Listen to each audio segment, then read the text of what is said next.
இந்த வீடியோல எதை பத்தி பார்க்க போறோம் அப்படின்னா வந்து SSRF வல்னரபிலிட்டி லேப் 3 தான். இதுக்கு முன்னாடி அந்த லேப் 1 லேப் 2 வீடியோ வந்து போட்டிருப்போம். அதுக்கு முன்னாடி இந்த SSRFனா என்ன அப்படின்னு பத்தி டீடைல் இன்ஃபர்மேஷன் ஒரு வீடியோ வந்து போட்டிருப்போம். அதெல்லாம் பார்க்க நான் பார்த்துட்டு இருக்கேன். அப்போ வந்து இந்த வீடியோல இருக்கிற சொல்ல போற லேப் வந்து உங்களுக்கு ரொம்ப பெட்டர் அண்டர்ஸ்டாண்டிங்கா இருக்கும். ஓகே, இந்த வீடியோல பார்க்க போற லேப் நேம் என்னன்னு பாத்தீங்கன்னா வந்து SSRF with blacklist based input filter. This lab has a toxic feature which fetches data from internal system. Internal system இருந்து toxic feature வந்து டேட்டா வந்து fetch பண்ணுது. To solve the lab, change the toxic URL to access the admin interface at localhost சொல்லிருக்காங்க. delete the user carlos. எப்பயுமோட localhost போயிட்டு admin panel access பண்ணி carlos delete பண்ண சொல்றாங்க. இதுதான் main. The developer has deployed 2 weak anti-SSRF defenses that you will need to bypass. Okay, developer வந்து SSRF defence வந்து பண்ணியிருக்காங்க. அது வந்து வீக்காக இருக்குன்னு சொல்கிறாங்க. ஓகே, அதை எப்படி பண்ணியிருக்காங்க நம்ம வந்து போய் செக் பண்ணி பார்த்துக்கலாம். ஸோ இதுதான் அந்த அப்ளிகேஷன். எப்பயும் போல இருக்கிற இ-காமர்ஸ் அப்ளிகேஷன் தான். நான் டீடைல்ஸ் கொடுத்துக்கிறேன். ஓகே, ஸ்ட்ரெயிட்டாக செக் ஸ்டாக்கே போயிடலாம். இன்டர்செப்ட் ஆன் பண்ணிட்டு அதாவது செக் ஸ்டாக் கொடுக்குறேன். ஸோ இதுதான் அந்த பர்டிகுலர் ரிக்வஸ்ட்டு. உங்களுக்கே தெரியும். சென்ட் டு ரிப்பீட்டர் கொடுத்துக்கிறேன். ஸோ இதுதான் வந்து அந்த பர்டிகுலர் ரிக்வஸ்ட். ஓகே, அதாவது ஸ்டாக் செக் பண்ணுறது. நான் சும்மா ரெஸ்பான்ஸ் வந்து பார்த்துக்கிறேனே, சென்ட் கொடுக்குறேன்.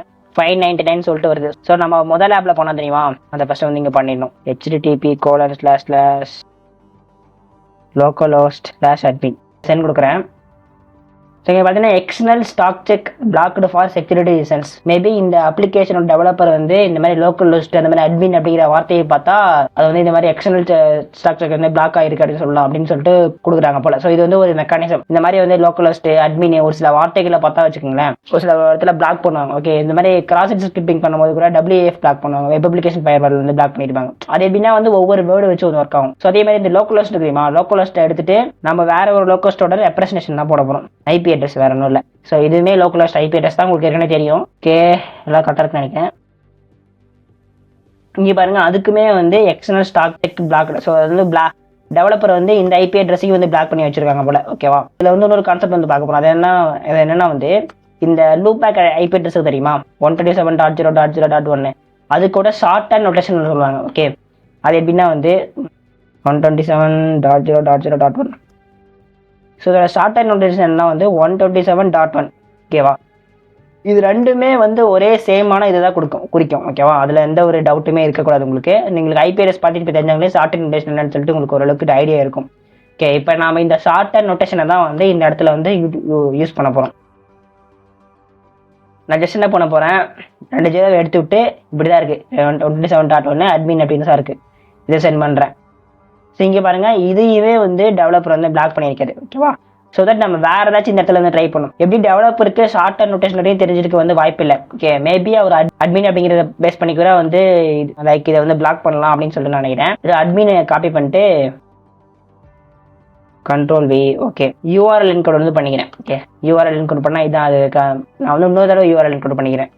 அதாவது WURL என்கோட் வந்து பண்ணியிருக்கேன், வேற ஒன்றும் இல்லை. ஜஸ்ட் இதை காப்பி பண்ணிட்டு Ctrl+V கொடுத்துக்கிறேன். ஓகே, இப்போ சென்ட் கொடுக்குறேனே. இங்கே பாருங்க 200 ஓகே வருது. அப்படியே ஸ்க்ரோல் பண்ணிட்டே வந்தோம்னா கீழே இங்கே பாருங்க மை அக்கௌண்ட் இருக்கு, யூசர்ஸ் இருக்காங்க, டெலிட் ஆப்ஷன் இருக்கு. ஓகே, ஆக்சுவலி வந்து இந்த URL என்கோட் பண்ணதும் வந்து இந்த அட்மின் அப்படிங்கிறது வந்து ரிசால்வ் ஆகி இந்த இடத்துல வந்து ஒர்க் ஆகுது. அதாவது சர்வர் சைட்ல வந்து ஒர்க் ஆகுது. ஓகேவா, அதாவது டெவலப்பர் என்ன நினைச்சிருக்காரு அப்படின்னா வந்து அட்மின் அப்படிங்கிற வார்த்தையை மட்டும் தான் அவங்க வந்து பிளாக் லிஸ்ட் பண்ணியிருக்காங்க. அதே மாதிரி ஒருவேளை அட்மினோட வேற ஒரு ரெப்ரஸன்டேஷனை அவங்க வந்து பிளாக் பண்ணல போல. ஓகே, ஸோ அதனால தான் வந்து இது இந்த இடத்துல வந்து இது ஒர்க் ஆயிருக்கு. நமக்கு வேற ஒன்றும் இல்லை. நம்ம ஜஸ்ட் வந்து இதை டெலிட் பண்ணி விட்டுறலாம். அதுக்கப்புறம் வந்து நம்ம பேசுவோம்.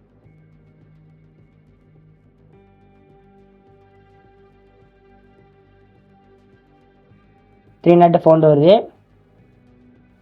வந்துருக்கும். ஸோ இப்போ இங்கே என்ன பிரச்சனை அப்படின்னா வந்து நிறைய டெவலப்பர்ஸ் வந்து ஒரு சில வார்த்தையை மட்டும் தான் பிளாக் பண்ணியிருப்பாங்க. ஓகேவா, ஸோ இப்போ அட்மின் பார்த்தீங்கன்னு வச்சுக்கோங்களேன், அட்மினுக்கு நிறைய ரெப்ரஸன்டேஷன் URL என்கோட் இருக்கு, HTML என்கோட் இருக்கு, அதே மாதிரி base64 என்கோட் இருக்கு, அதே மாதிரி நிறைய என்கோட் இருக்கு. அவங்க எல்லா என்கோடையும் பிளாக் பண்ணியிருப்பாங்கன்னா அது கொஞ்சம் சந்தேகம் தான்.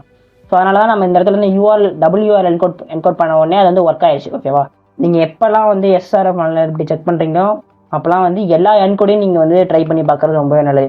URL, HTML, base64 இவர் X என்கோடிங் எல்லா என்கோடிங்குமே இருக்கும். Xலாம் அந்த அளவுக்கு யூஸ் பண்ண மாட்டாங்க.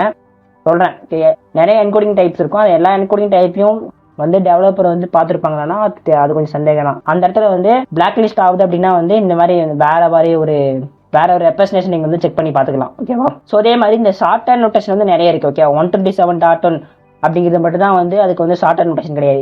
இதோட நிறைய சொல்லுவாங்க. ஓகே, இதுக்கு வந்து ஒரு ஆஸ்கி ரெப்ரஸன்டேஷன் இருக்கும். அதாவது ஒரு ரேண்டம் ஸ்ட்ரிங்கா இருக்கும். 08 ரேண்டம் ஸ்ட்ரிங்கா இருக்கும். அந்த எல்லா ரெப்ரஸன்டேஷனையும் இந்த லேபோட டிஸ்கிரிப்ஷன் கீழே இருக்கும். நீங்க வந்து ஒரு தடவை போய் செக் பண்ணி பார்த்துங்க இருக்கும். ஸோ இந்த லேப் வந்து உங்களுக்கு புரிஞ்சிருக்குன்னு நினைக்கிறேன். என்னோட டீச்சிங் எப்படி சொல்லி கமெண்ட் சொல்லுங்க. ஓகே, தேங்க்ஸ் ஃபார் வாட்சிங் this video. Have a nice day. Bye.